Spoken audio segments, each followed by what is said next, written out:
January 25th, 1983. Yes, we were both only a year old, but that's when she I was a debuted. fetus. Yes, but she debuted on the series The Young and the Restless. And this Wednesday, they've given her her own special episode. I'm so excited. We'll be airing. She'll also be on The Talk tomorrow on CBS, so make sure you check that out. Also, with your local listings. She is my friend, Miss Tracey Bregman. Tracey! Hi, honey. How are you? Fine, how are you? I'm Happy New so Year. good. Been up since 4. Yes, I know you've been busy talking. Mm-hmm. Yakking away. But this, I mean, what does this feel like to you? I mean, this must be just incredible, right? For an actor to have to been on a role for so long. What does that even feel like? It's surreal. It's surreal that it's been 40 years. I mean, I've been there. I lived every day of it, but you think like 40 years, where did the time go? Yeah, Right? yeah. But it's been so much fun to look back, and I'm so honored to have this special episode. And I'm really looking forward to seeing it on Wednesday. I haven't seen it put together yet. Yeah, now I'm gonna go back for a second because I Okay. remember you when you were on Days of Our Lives Oh as yeah. Craig. Wow. Yes. So I mean, so when you did that, when you left that soap, did you know you would do another soap, or did you think, well, I'm back in the pool of acting? What am I going to do? Well, when I left Days, I did 2 movies, and then I did a whole bunch of guest stars, and then I had a nighttime series called The Family Tree with James Spader and Ann Archer, and I played Martin Hewitt's girlfriend. So we did 6 episodes of that, and then we got canceled. And Wes Kenny, who was the executive producer on Days of Our Lives, had moved to Young and Restless and had been there for a year.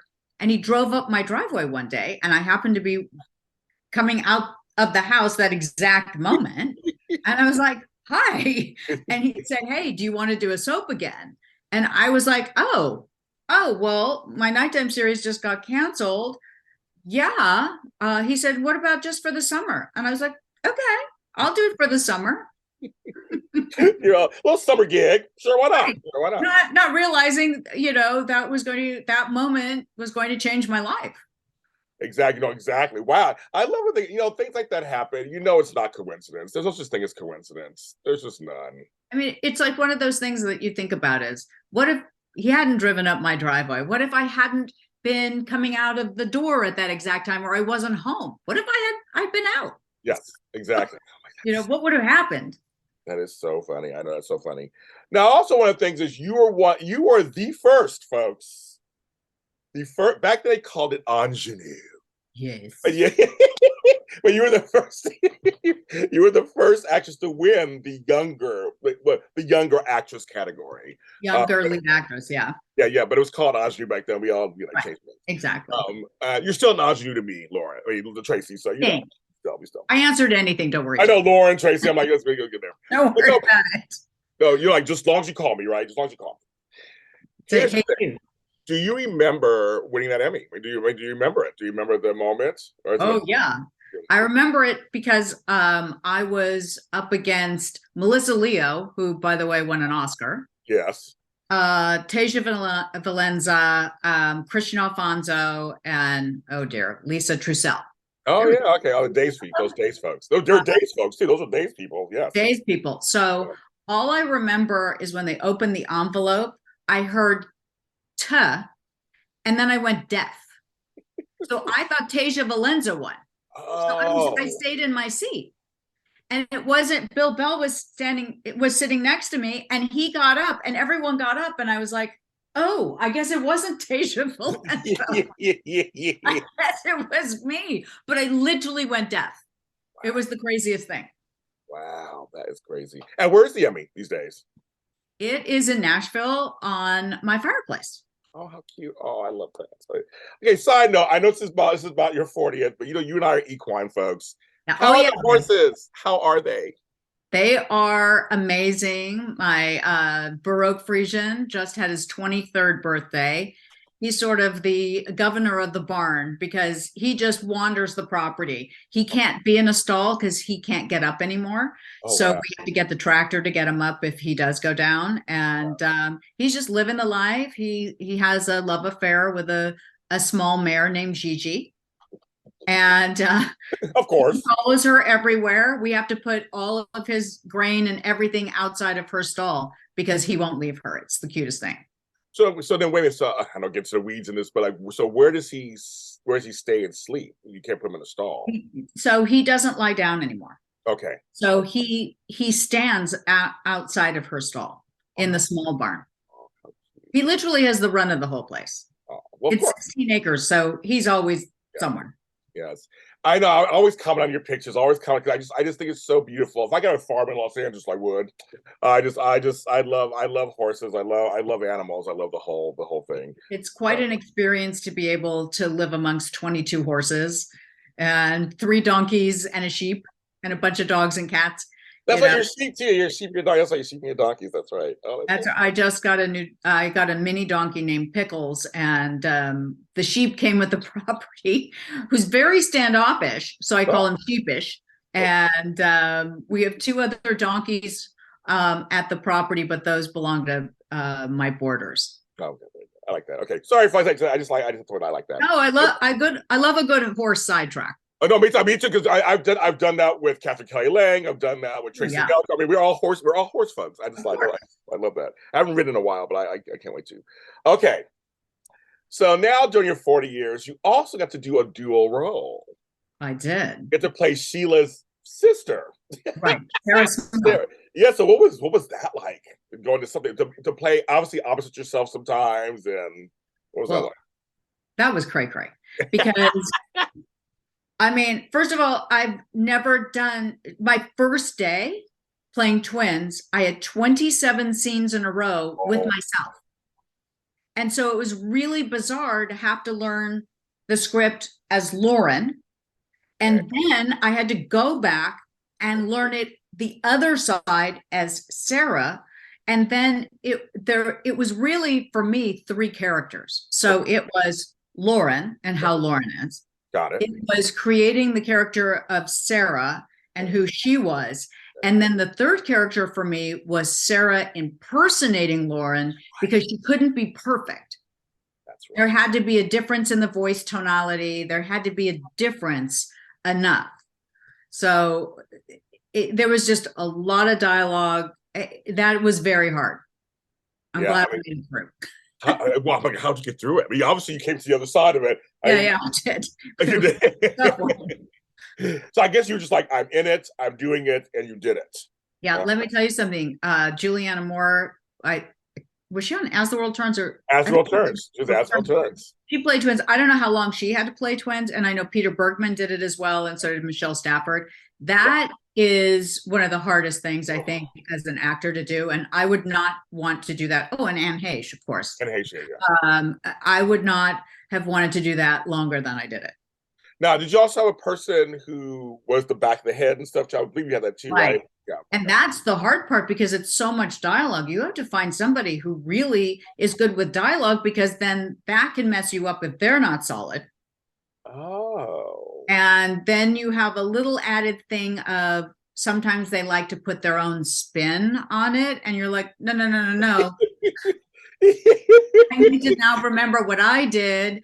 They weren't remembering what I did. So it was a challenge, to say the least.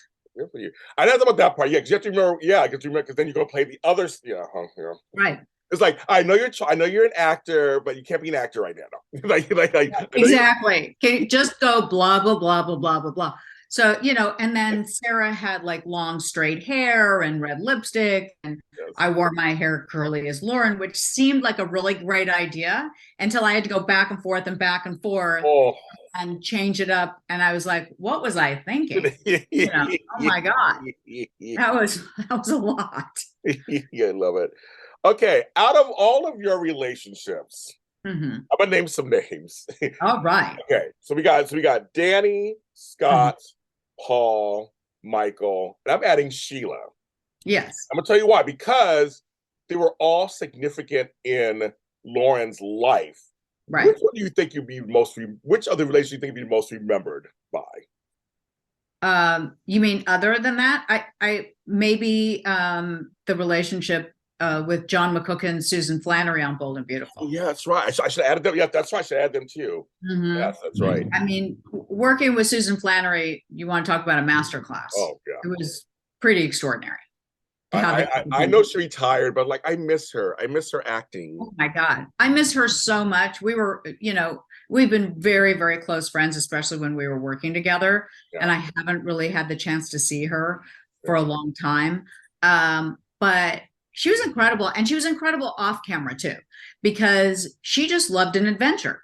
And wherever we were, she'd be like, let's go here, let's go there. And, I had babies in those days. So I was like, I just need a nap. She's like, when are we going to be in Lake Como together? Get up. So I'd be like, okay, I'm going. And I'm so glad she did. I can nap at another point in my life. You'd have later. We'll have later. In years. Yeah. But I got a little tear in my eye when I saw the first scenes recently of you and Michael Damian and Beth Maitland together. It was just like, oh my goodness. I mean, the hair is down a little more than it was back then. Yeah, big hair. Like we all cried. We all cried when we got in the same room because it had been so long. And we're all, I mean, like that's one of my best friends. Michael and I, I've gone to the premiere of one of his movies. We talk over Instagram all the time. But there was something about the three of us being in a recording studio together Yeah. at the same time, but we all went, oh my God. It was just such a beautiful moment. Yes. And of course, she has a phone call. I love it. This is a work day, folks. It's a work day. Yeah, I don't even know how that happened. I love it. Technology. Okay. Right. You work with my cousin Christian J. LeBlanc. Yes. You're friends with him also. Why do you think Michael and Lauren it's just naturally two characters from other ends of like the spectrum that came together? It just seems to work. Why do you think it works? Well, I think the commonality is that they've both been bad and they're not afraid to go back there. Mm. They're not afraid of their dark side. And I think that's what keeps it crackling with them in their relationship and hopefully with us on camera, that we don't have boundaries with each other. And we don't have boundaries with each other as actors either. And so whatever it is, whatever you need to do it. And we've always just had that agreement together. And I genuinely adore him and love him. And he's such an extraordinary person. But to work with him, it's almost hard to not be the audience, because what you're watching is so brilliant that I literally want to say, oh my God, that was so good, and not say my line. Yes. Yes. So that's the challenge in working with him. And then of course he's so funny, not laughing. Oh yeah, oh my God, he's hilarious. No, but he is good. No, you guys are good together, and I love that Lauren just doesn't take any guff from him. She's just like, okay, come on, tell me the truth. What's going on? You just don't play dead and lie down to whatever shenanigans he's in. You're just like, come on, tell me what's going on. I love that. Right. I love that. And then he'll tell you from the very beginning what he loved about our characters is I would make fun of him for his feelings for Christine. Instead of being jealous, I'd be like, oh my God, again, are you rolling? And I think that's kind of the fun part of their relationship is they're not afraid to be real, and they're not afraid to be truthful. Yeah. Now Sheila's a big part of your past. 2 shows, decades. She's roaming free in Los Angeles right now. If you didn't know that. And I've been in LA, and I was, I did one episode of Bold and Beautiful where I found out that she was dead and left a toe. Yes. The toe that's so famous on the show right now. That toe is hilarious. Yes, yeah. I mean, it took everything inside of me not to have a reaction when John McCook says, yeah, and the only thing left was her toe. Like, that's really funny. Hilarious. And I know Kimberly Brown, we're friends also. Why do you think that worked? That just took the audience. She was very committed to her character. Yeah. And we had a real trust in each other. And I think that's why we were able to do all the fight scenes that we were able to do, and to do kind of the story. Because I mean, it was very emotional and wild, Yeah. truly wild. I would have meant to say that made me laugh. I remember this years ago. And I've always wanted to, I keep going to tell you this. So when you were married, you had a different last name. Yeah. Mm-hmm. And I'll never forget how, this is part of your 40th history, how you were changing, you got married, you're changing Tracey E. Yes. Yes. I always want to tell you that. I thought it was hilarious. You tell that story years ago, and I thought that was hilarious. I never thought it until you said, I was like, oh my God, that's right. Yeah. All my credit cards after my marriage, because my middle name is Tracey Elizabeth. Yes. And Tracey E. And then I'll take a pause and say that my married name was Wrecked. Put them together. And I was like, I'm not going through life as Tracey. Yes, exactly. That's why it became Tracey Bregman Wrecked. Yes, that's why I thought. I remember you told the story once. I was crying when I said, "Oh my God!" I remember that. Hilarious. So Lauren still makes fun of me for that, by the way. Does he? Oh, that's hilarious. Yeah, really funny. All right. So I mean, okay. So you're on this hit show. I mean, a hit show, #1 show in America for the last 40 years, basically. Also, basically, with these incredible company of actors. What would you like to say to the fans? Just how much it means to us that you have supported us, you've loved us, you've watched us all these years, and the fact that you continue to watch. And we would not be here without you. That's what I wanted to say. So true. That's so true. Miss Tracey, thank you for your time as always. I'll see you again, I'm sure, out there in various things. I'll see you online, of course. But I want to thank you so much for doing this. You're the best. You're the best. You are too. So nice to see you, honey. Thank you. Everybody, Tracey Bregman, watch her on The Talk tomorrow. And Wednesday's her special episode. Let me know what you think.